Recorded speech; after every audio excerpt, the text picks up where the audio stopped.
Imagine swiping right on what looks like the perfect match, only for that decision to lead you into the most terrifying and irreversible moment of your life. This is a story of a 61-year-old woman who went on a boat party with a man she met on Bumble, and what he did to her shocked an entire community. Hello, welcome to the Serial Crime Chronicles. Before we go any further, hit that subscribe button now. Stay updated on shocking true crimes that rarely see the light of day. Stick with us till the end as we uncover another chilling mystery.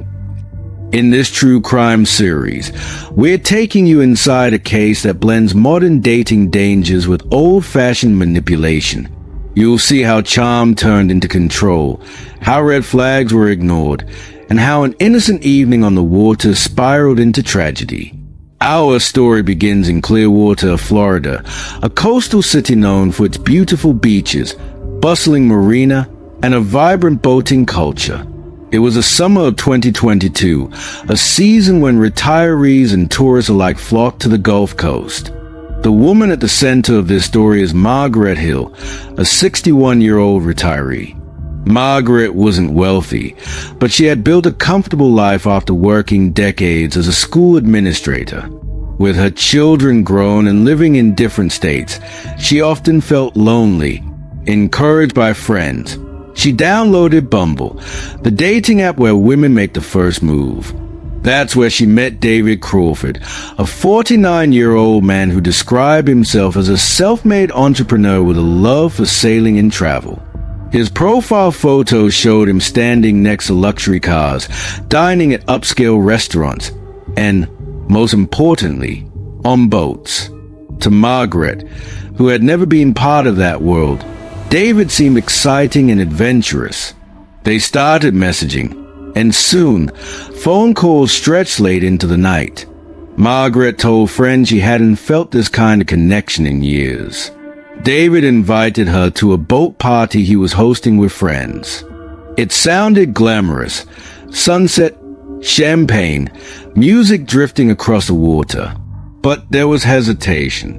Margaret confided in her sister, "Isn't it too soon? I barely know him."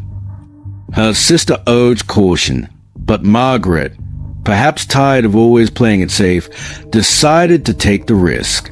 At 61, she wanted to live, to experience something new.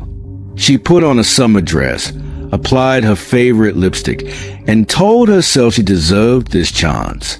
What she didn't know was that she was stepping straight into a carefully laid trap. The boat party began like any other. Laughter, drinks, the gentle sway of the Gulf waters. Margaret smiled, trying to fit in among strangers who all seemed younger and bolder. But little cracks soon appeared. David was less attentive than he'd been during their courtship. He flirted with other women on board, leaving Margaret to sip her drink alone.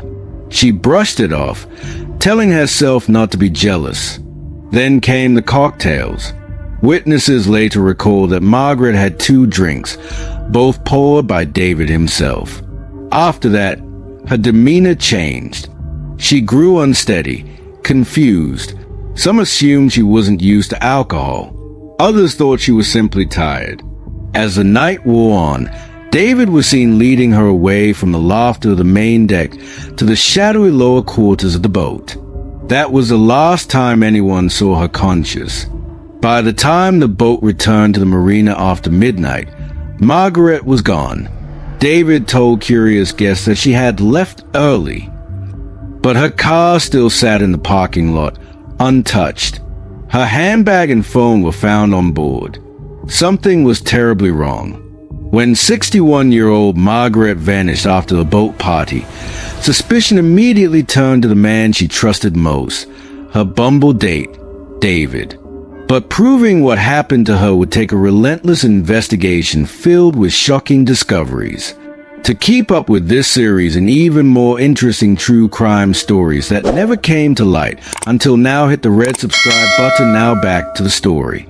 The next morning, Margaret's daughter, Emily, grew alarmed after repeated calls went unanswered.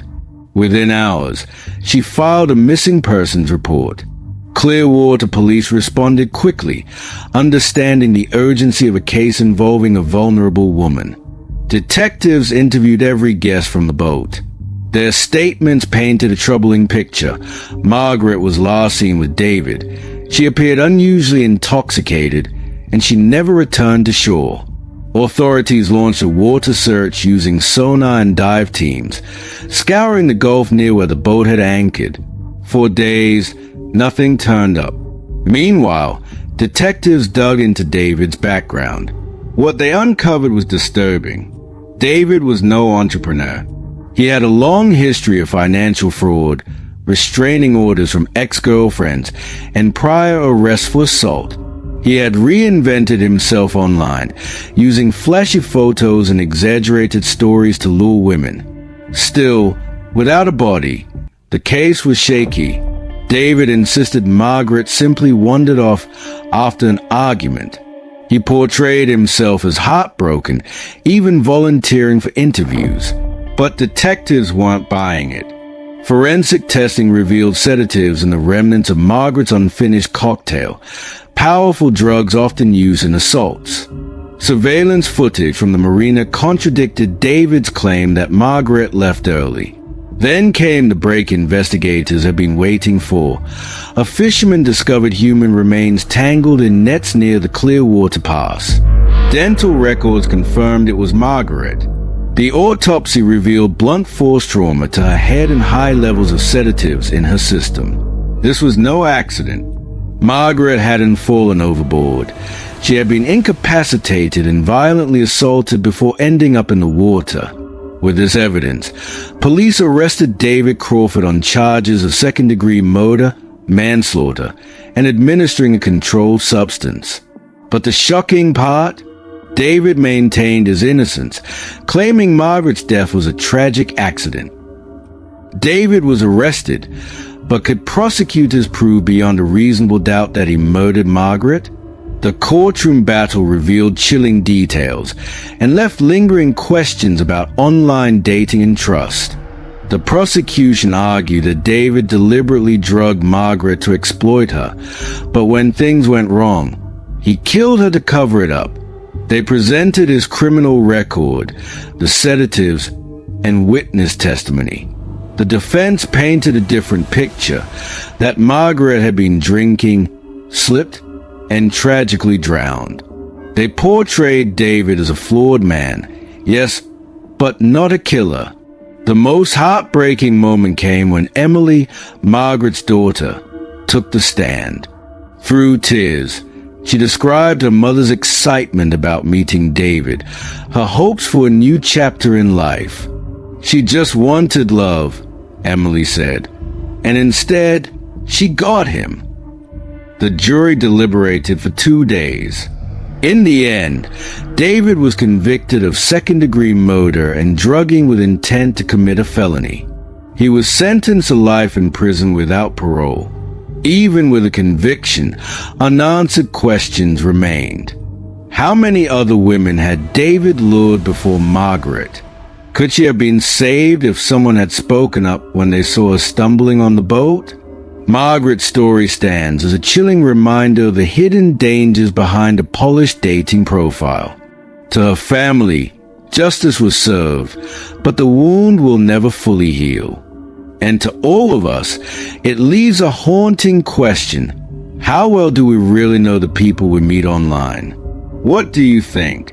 Was justice truly served in this case? Or does this highlight deeper failures in protecting women from predators like David? If this story sent chills down your spine, don't walk away. Subscribe now and hit the bell. Join us as we uncover the hidden truths behind shocking crimes like this one, and see for yourself how appearances can be deadly deceiving.